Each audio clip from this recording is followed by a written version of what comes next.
booties for black girl nerds.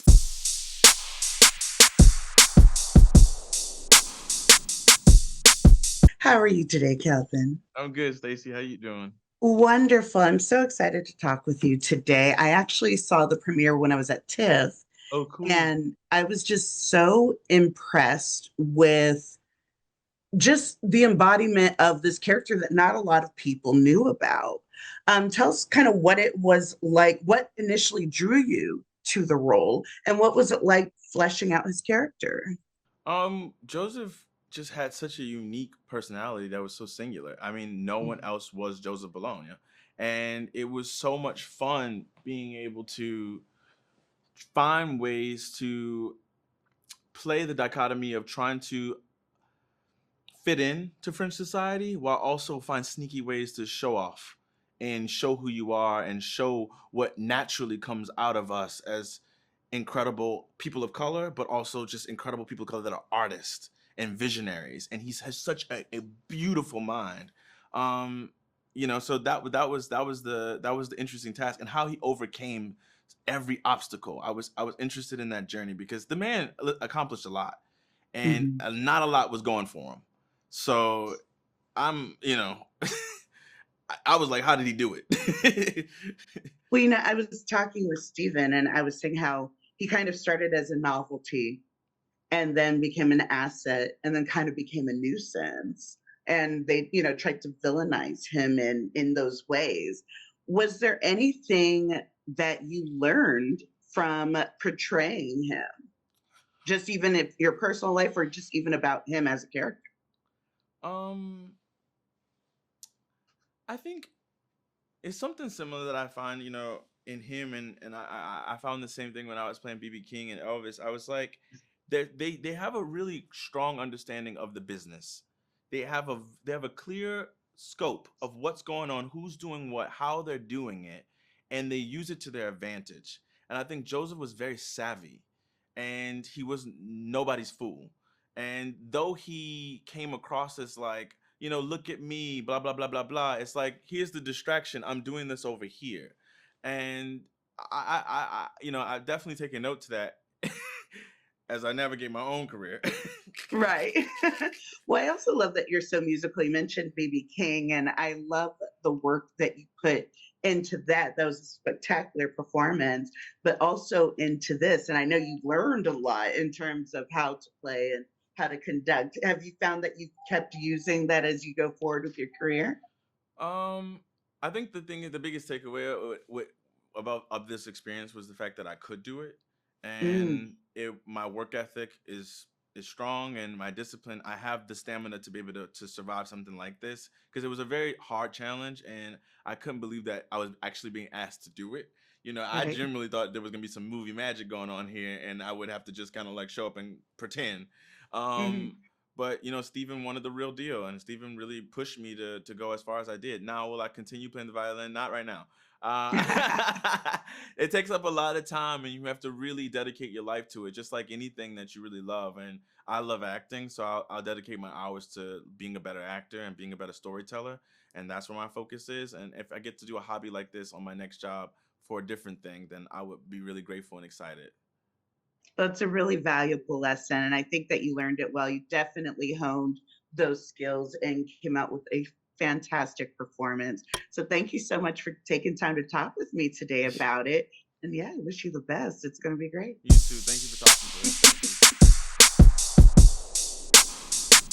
So wonderful and so glad to be talking with you again. Like I said, we met you at the TIFF premiere Yeah. and it was absolutely fantastic. Marie Josephine is an interesting character in that there's not a lot known about her, or Yeah. rather, the little that we do know is usually in regards to her husband or, something else. So, Hmm. was there anything any sense that you got of her that you wanted to make sure to use in the portrayal of her? Yeah, I think there might not be that much known about her personality, but I think from what she did do, her actions speak louder than words. The fact that she went against her husband's wishes and fell in love with this with Chevalier, I think that to me spoke volumes of who this woman was. That she was such a risk taker, especially at that time. You know, going against Montalembert's wishes. You know, it's a life or death decision. And spoiler, but having an affair with Chevalier is, you know, she was so daring, and I love that she just didn't accept her reality and was like, I'm gonna live life the way I want to. Because, yeah, she was sort of trapped in this castle. She had everything, but she had nothing, you know? Well, yeah, it's funny because she isn't a victim. Right. Like you said, there was kind of this rebellious streak, but we see it in the idea of even going after not only someone who was the Chevalier, but also a Black man at that time. Right. And we also know she was an accomplished author, and she, you know, led these salons, and she was great intellect, but she just had no outlet. Right. Yeah. Which is so stifling, and I can understand that. If I wasn't allowed to express myself in a creative way, I'd go crazy too. So, yeah, I think she's just she's a cool chick. Yeah. Well, from being on set to actually filming to now, where the premiere is just right around the corner, was there anything that you have learned or any takes that you've heard that you maybe weren't expecting? Takes on her, you mean? Yeah, or just any kind of feedback about her, or even just the portrayal of her, or if there's anything new that you learned in the process. Yeah, I mean, after every job, I'm like daydreaming about how I could do a scene differently, and I'm always like, oh man, I should have done it that way, or like that would have been cool. I can torture myself with that. So yeah, I think the more you think about it, especially doing press and learn, like rehashing her life, you can always second guess, but I try not to because I'll go crazy otherwise. What's done is done. It's filmed. It's in the can. Let's, you know. So what do you think that, you know, women kind of today, because even though we have a lot more freedoms and a lot more ways to kind of express ourselves, we're also faced with kind of the dissolution of those freedoms, and a lot of them are trying to be taken away. Yeah. So what can we kind of take away from Marie Josephine as we, you know, move into this next section of political empowerment? I think the biggest thing is, and which is frightfully relevant today, is that men told her how she could use her body.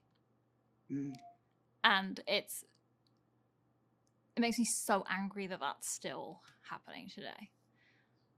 That men are telling me when and how I can use my body and what for. So that's, yeah. Period. Enough said. That works. Well, thank you so much, Samara, for taking time to talk with me about this wonderful film. I can't wait for more people to see it, and I wish you the best. Thank you so much.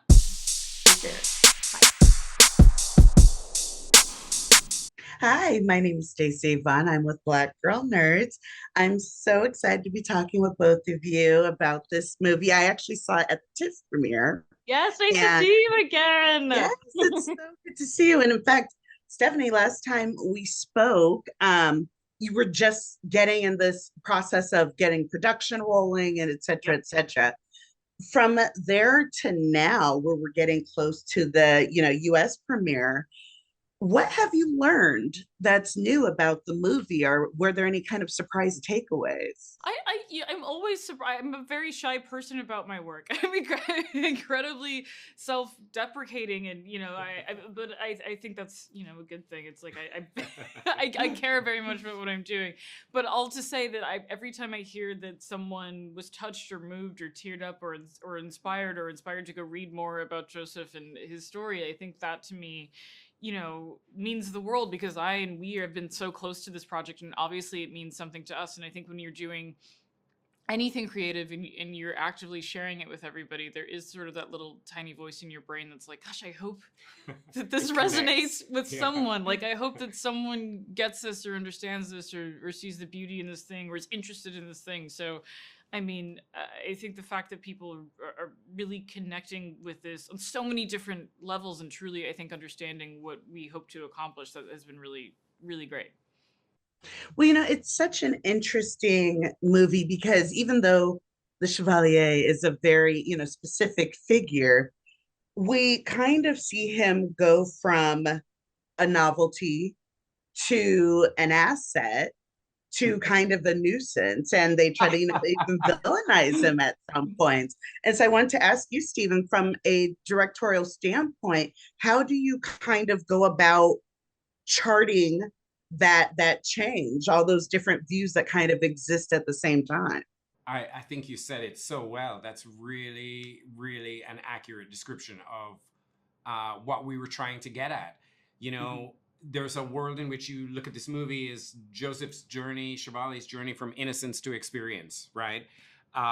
He is a musical revolutionary, literally, because he participates in the French Revolution. He leads an all-black, 1,000-man all-black battalion against the French monarchy that he had previously been totally tight with.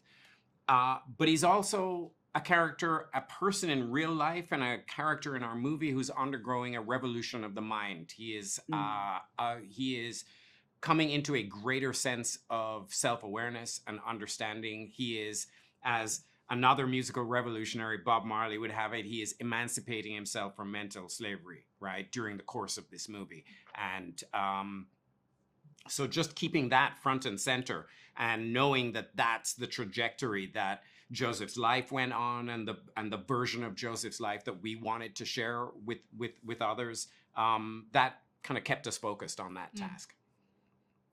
And this may be kind of a big question, but we can, you can condense it as much as you want.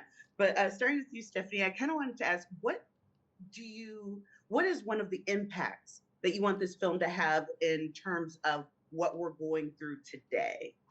I think it's a great question, and it's a big question, but I mean, the thing that's been on my mind is just that I hope it inspires curiosity. And what I mean by that is that this film and the process that we've gone through in creating this film, it doesn't end with Joseph. It ends, it doesn't end, I guess is my point. Like, I think like once you start pulling the thread, you sort of like go down this rabbit hole of so many people who have been marginalized and have been erased, be it because of sexuality, gender, religion, color, like, like the list goes on and on and on. And what you do start realizing is that there are so many participators in history, and you don't have to look very far to feel connected to someone who looks like you or is different than you, or whatever that may be. And I think that I would encourage that level of curiosity, I think, everywhere in our life. And I hope that kind of curiosity opens up discussion and appreciation, not for like what maybe happened in history, but how we then relate to one another. Mm-hmm. Right.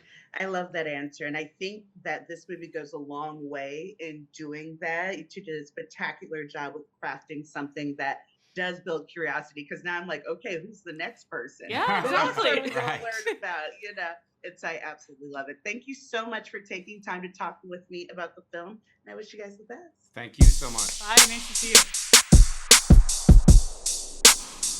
I am really excited to be talking with you about this movie. I actually saw it at TIFF during the TIFF premiere. Amazing. It was such an amazing night. It's I love you play Marie Antoinette, and she is such an interesting figure within herself.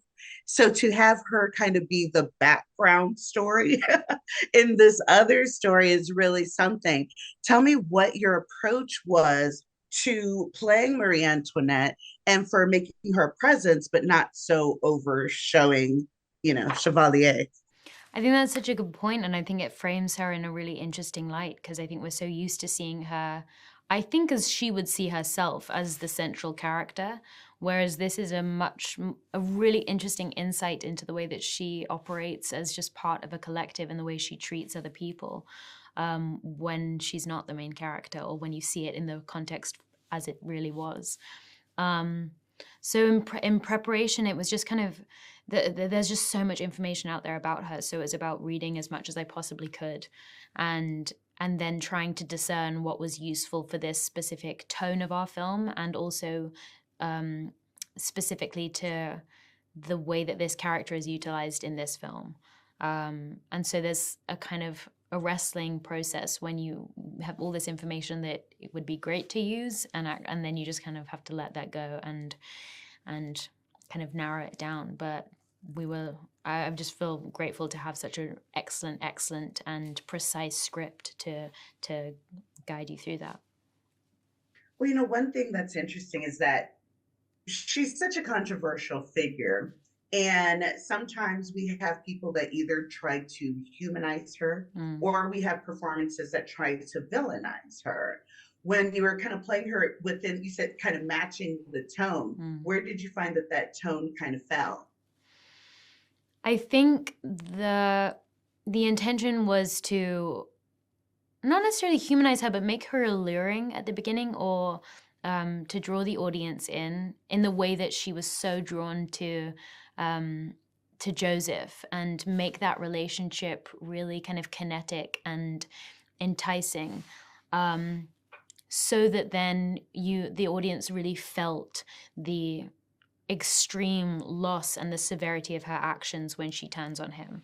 And so I think I wanted that action to then highlight not who she really was, but who she becomes under the circumstances, and who you decide to be in a changing context.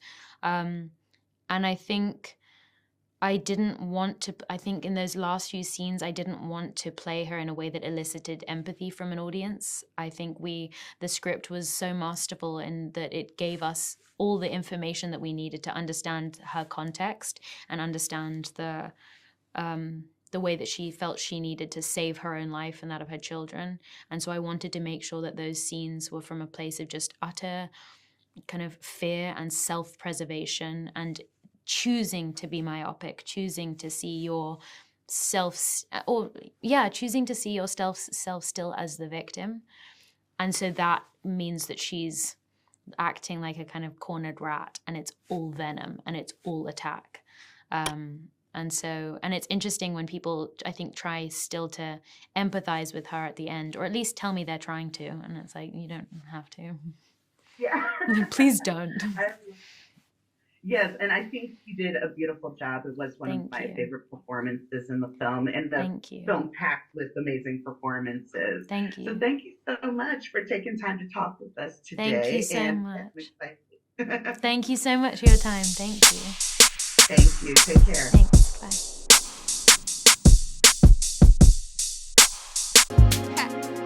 Better shake your booties for black girl nerves. Better shake your booties for black girl nerves.